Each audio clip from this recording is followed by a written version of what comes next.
Час новин на АТР, 21 лютого, 1090-й день анексії Криму. Ви дивитеся «Заман», в студії Скандер Меметов. У цьому випуску. У Криму затримали кримських татар. Під Верховною Радою мітингували за блокаду окупованого Донбасу.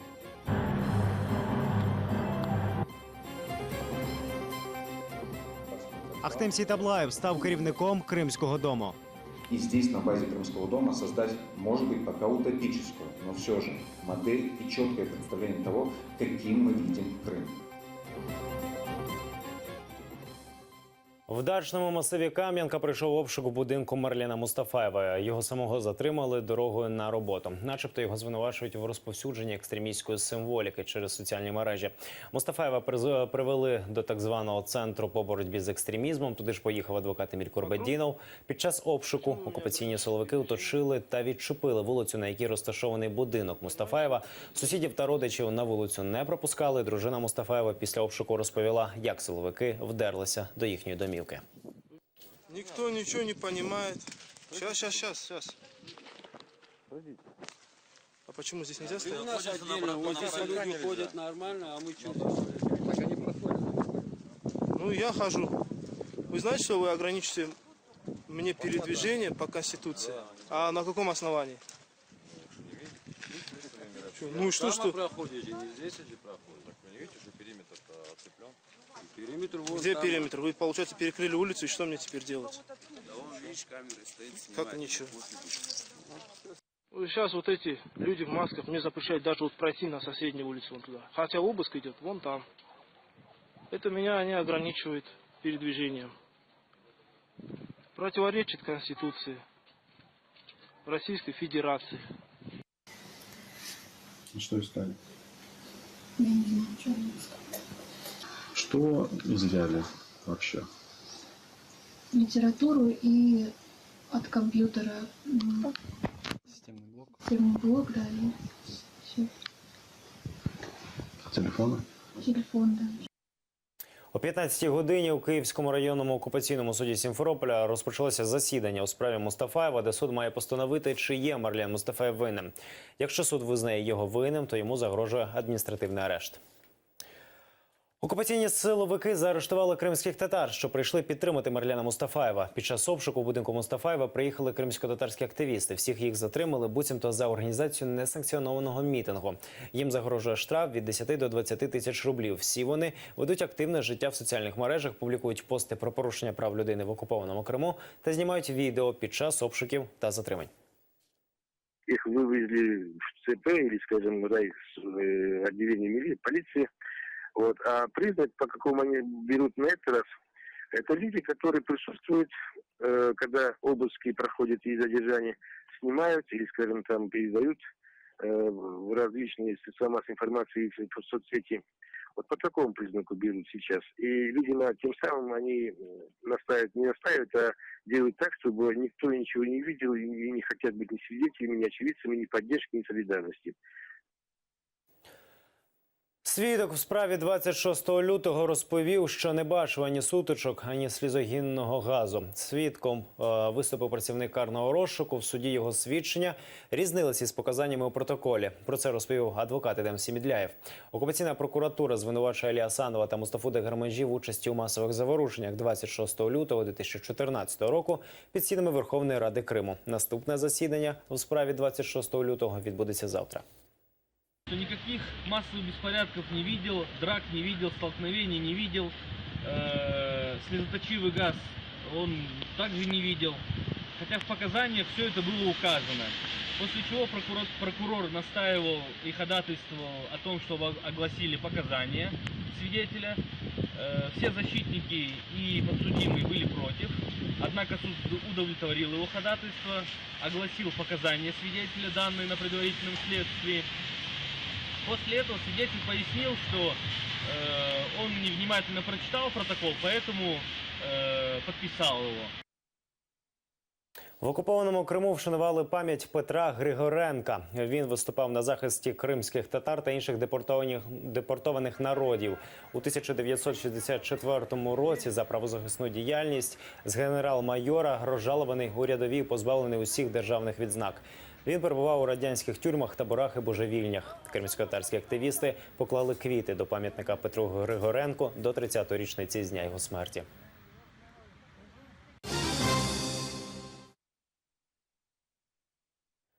Біля Верховної Ради України відбувся мітинг на підтримку торгової блокади окупованих територій Донбасу. Люди вимагають від парламентарів ухвалення закону про окуповані території, що унеможливлюють торгівлю з терористами, і створить тимчасову слідчу комісію для перевірки двостороннього товарообігу.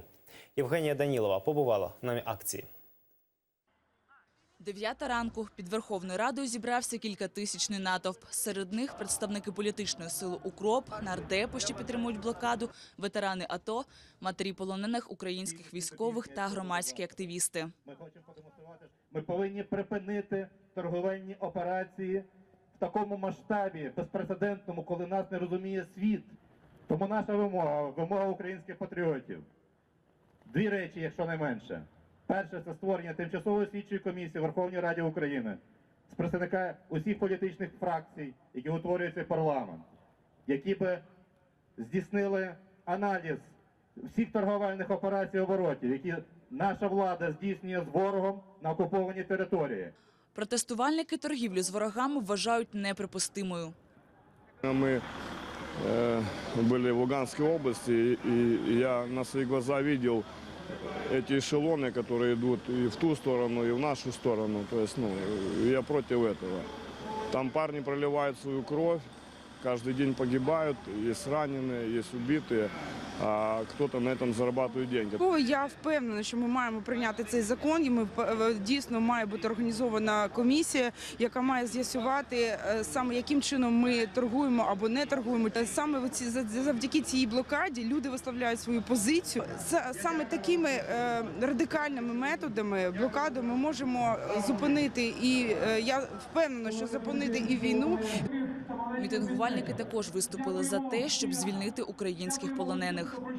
Наша цель – освободить наших пленных пацанов. Наша цель – освободить украинскую землю до нашей границы. Народні обранці сьогодні мали розглянути закон про окуповані території, що унеможливлюють торгівлю самопроголошеними ДНР та ЛНР. Євгенія Данілова, Ільдар Ісматов, Заман, АТР. Блокада поставок вугілля призвела до штучної енергетичної кризи, але Україна її подолає. Про це заявив прем'єр-міністр України Володимир Гройсман на засіданні уряду. Він повідомив, що ще влітку уряд припускав, що Росія перекриє поставки вугілля з окупованих територій і розробило план з подолання енергозалежності. Запущено новий агрегат Дніпровської ГЕС, збільшена потужність атомної енергетики. Але прем'єр заявив, що в найближчій перспективі альтернативи антрациту немає. Які би не були б у нас випробування, хочу запевнити всіх українських громадян, ми і цю кризу витримаємо, навіть якщо вона створена деякими українськими руками.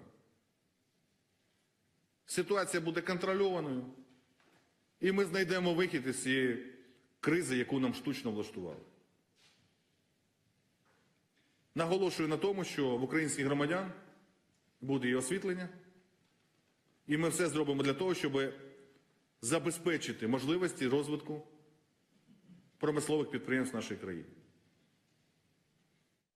Надія Савченко заявила про відмову від депутатської недоторканності. Фото з відповідним документом, у якому вона просить парламент про зняття недоторканності, Савченко розмістила у Фейсбук. Підтримку скасування депутатської недоторканності перед вибором 2014 року декларували представники багатьох політичних сил, однак жодне з них не було реалізовано нинішнім скликанням. Це не моя перша заява. Так робили народні депутати. Чому вони не захочуть провести це? Я вже зрозуміла, я думала, що це буде насправді легко. Вони не захочуть провести це рішення Верховною Радою, тому що в такому випадку чесні народні депутати, більш-менш порядні, напишуть всі заяви на зняття депутатської недоторканності. А ті, хто дуже бояться, а що боїться? Опозиція боїться, що вона стане відразу дуже гонима владою. Да? Влада боїться, тому що вони чудово розуміють, що колись прийде до влади опозиція. У нас, як завжди, це буває. І тому всі держаться за це депутатську недоторканність, як вож кожуха. Заява нардепа Андрія Артеменка про здачу в оренду Криму на 50-100 років спричинила хвилю невдоволень серед депутатів Верховної Ради. А вчора Артеменка виключили з парламентської фракції Радикальної партії Олега Ляшка.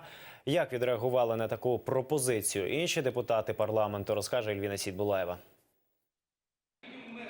Від своїх слів не відмовляється, депутатський мандат здавати не збираються. Про це заявив ініціатор так званого мирного плану врегулювання українсько-російських відносин Андрій Артеменко.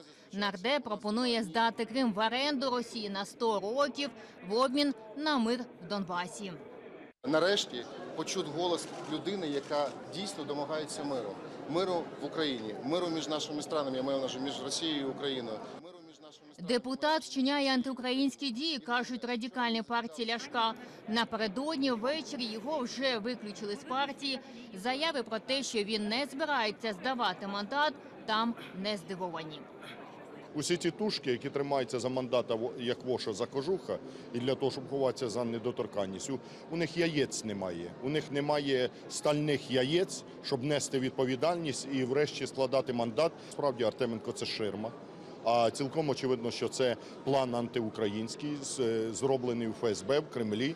Мають бути розслідувані всі обставини. План Артеменка – це посягання на територіальну цілісність України, вважає лідер кримських татар, народний депутат Мустафа Джемілєв. Він впевнений, депутат має понести покарання. План абсурдный. Что это значит? Отдать родину. Я думаю, этот человек должен быть привлечен к уголовной ответственности. Мы стали депутатами, подписав присягу, где говорили о том, что будем отстаивать территориальную целостность и независимость нашего государства. А этот клятвый преступник, он, следовательно, должен быть лишен своего мандата. Самопоміч Артеменка назвали маріонеткою, яка діє за вказівкою Кремля. Потужний доказ колонізації України віковічним ворогом Росії. Тобто вони будь-яким способом будуть використовувати псевдополітиків, маріонеток для того, щоб цю колонізацію просувати. Народні обранці мають доступ до матеріалів, що містять державну таємницю. Саме тому Артеменком має зайнятися Служба безпеки України.